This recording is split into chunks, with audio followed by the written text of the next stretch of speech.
All right, everybody, it's the Combatcast with the man called Dave Chevy, and we're going to talk about this week's Fight Night, Lewis versus Teixeira. And first off, anybody just tuning in, please subscribe if you would. We'd appreciate it. If you like the content, let us know.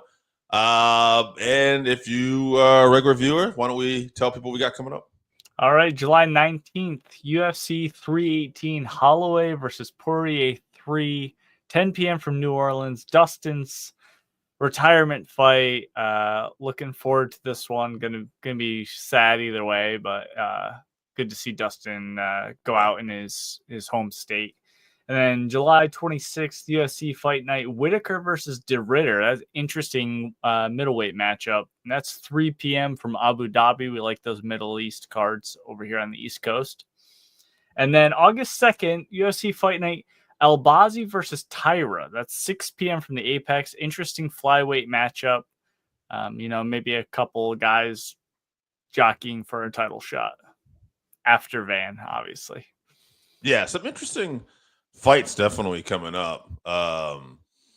We shall see how everything plays out. I'm especially interested in the Max Poirier fight, just because to see, obviously Poirier we know plans on retiring, but just to see how this lightweight division shakes out in the next few months, I think it's going to be very interesting with the new champ on top too. With the Poirier. And we did see, obviously, we saw them fight at lightweight before, but that was like a, last short notice thing. Max moving up, he didn't really move up the right way. Now he's acclimated his body to 155. He knocked out Justin. So could be. I mean, he was landing a lot. Poirier too. Yeah, and he was landing a lot on Dustin. He just didn't have the power to affect him. So could be. It's funny. Like normally you look at these fights and you go, "Oh, Dustin's beating this guy twice," but it's like, no, this is not that. You can't even count the first one. Yeah, if you told me that Max was the favorite in this, slightly, I'd believe you. What I mean? It's like it could go either way. This is a interesting fight. So we shall see how it plays out. BMF title. But why don't we get to the present? Teixeira, Lewis versus Teixeira. This is an interesting heavyweight bout. Before we get into the rest of this main event and co-main event, any preliminary fights you want to bring up here? Yeah, there's some interesting fights on there, some good fighters. So Jake Matthews versus Chidi and Njokuani is on the prelims, and Max Griffin versus Chris Curtis. I was just, Chris Curtis had the incident with him and Sean Strickland going into the cage when, they were cornering a guy. And I was thinking, we haven't seen or heard anything from Chris Curtis in a while. Well, he's back, so hopefully he's ready to go. And then on the undercard, Nate Landwehr. Never want to miss a Nate Landwehr fight. He's fighting Morgan Charriere. Yeah. So, and then Calvin Kattar and Steve Garcia. So, a couple very interesting fights on here. But let's get into this co-main event. Yes. Which is Stephen Wonderboy Thompson versus Gabriel Bonfim. All right, Bonfim, 17-1, 3 KOs, 13 subs, 1 decision, 4-1 in the UFC. Only loss in his whole career was to Nicholas Darby a couple fights back. He got TKO'd in round 2. Wonderboy Thompson, guy's a legend. All right, kickboxing legend. UFC's had a great career. 17, 1-1, 8 KOs, 1 subs, 8 decisions. He's lost 4 out of his last 5, though, and that's important to note. But if you look at the guys he's lost to, Shavkat Rakhmonov, Bilal Muhammad, Gilbert Burns, Buckley. Yeah. Buckley was the one that caught him, KO'd, but Buckley, up until he ran into Usman recently, was looking like a guy who could be fighting for a championship. So yeah, all top level guys. Yeah, all top level guys. And he had, of course, a TKO stoppage win over Kevin Holland in there. So on paper, when you look at the record and stuff like this, I feel like Bonfim is like being set up to win and get the big push here. But when I look at, the people that Gabriel's defeated so far, good competition, but I don't feel they've been at that level of Wonderboy Thompson per se, other than Darby, who he lost to. So great matchmaking here. We're going to see where Bonfim kind of lands in all of this. But I think that I'm going to go with Wonderboy Thompson until I see differently. I don't think this guy, he might not be fighting for a title anytime soon, but I just feel like he's still an upper level guy. Bonfim is going to have to show that he's at that level to me. So I like Thompson. I'm going to go round 2 TKO. I'm going to say almost similar to the Darby fight. Yeah, I mean, I hope that you're right.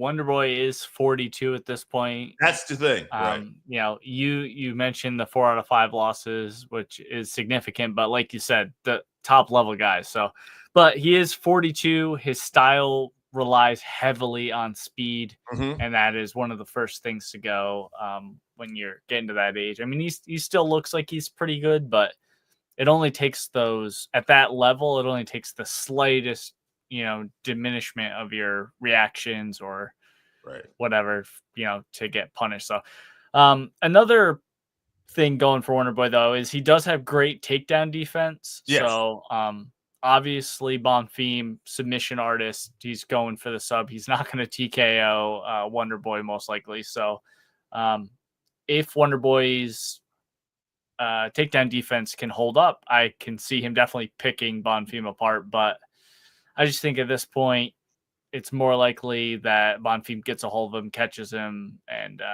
gets him down, and then probably subs him pretty quick once he has him down. So big fan of Wonderboy, but I just think he's going to get caught. So I'll take Bonfim by sub in round 3.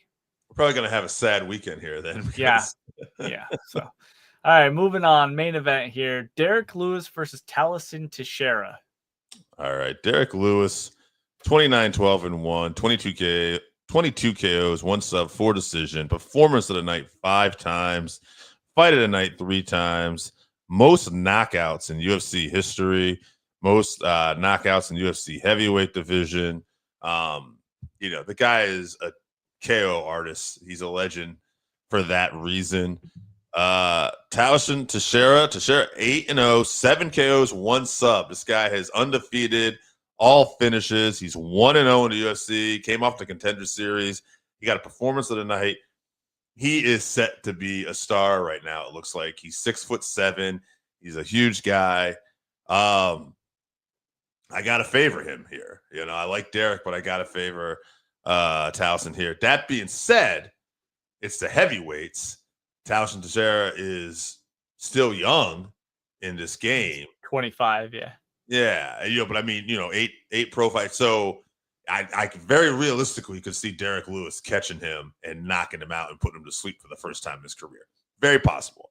But in this case, I will go with the younger guy just because I think there's so much momentum, and I think momentum is key here. So I'm going to go Teixeira.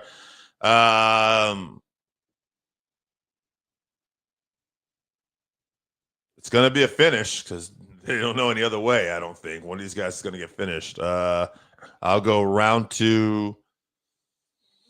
I could see a TKO or sub. I'll go TKO.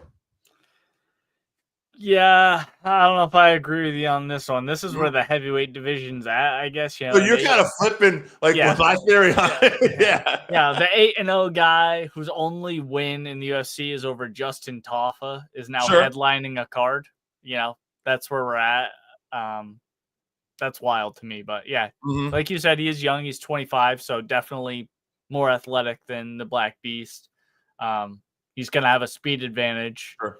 But I mean, I have to pick Black Beast. I just think he only needs one. And yeah, he's always looking for that one. So we're going to see how good this guy's chin is. That's for sure.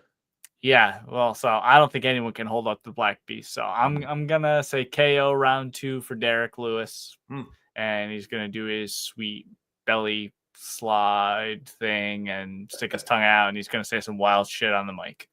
So it's funny. We're both predicting one fight we're gonna enjoy, one fight we're gonna be sad in. We're just going opposite. It makes sense. I mean, again, the heavyweight division is key with that.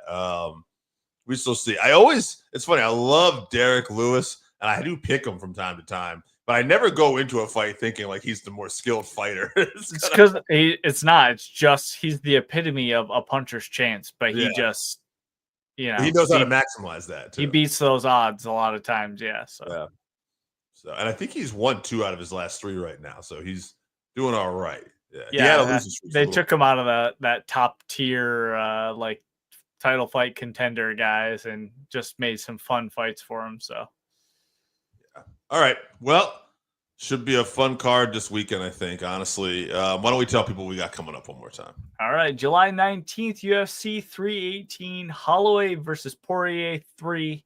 That's 10 p.m. from New Orleans.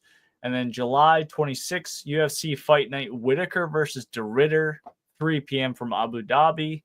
And then August 2nd, UFC Fight Night, Albazi versus Tyra, 6 p.m. Apex card. All right, guys, some fun fights coming ahead.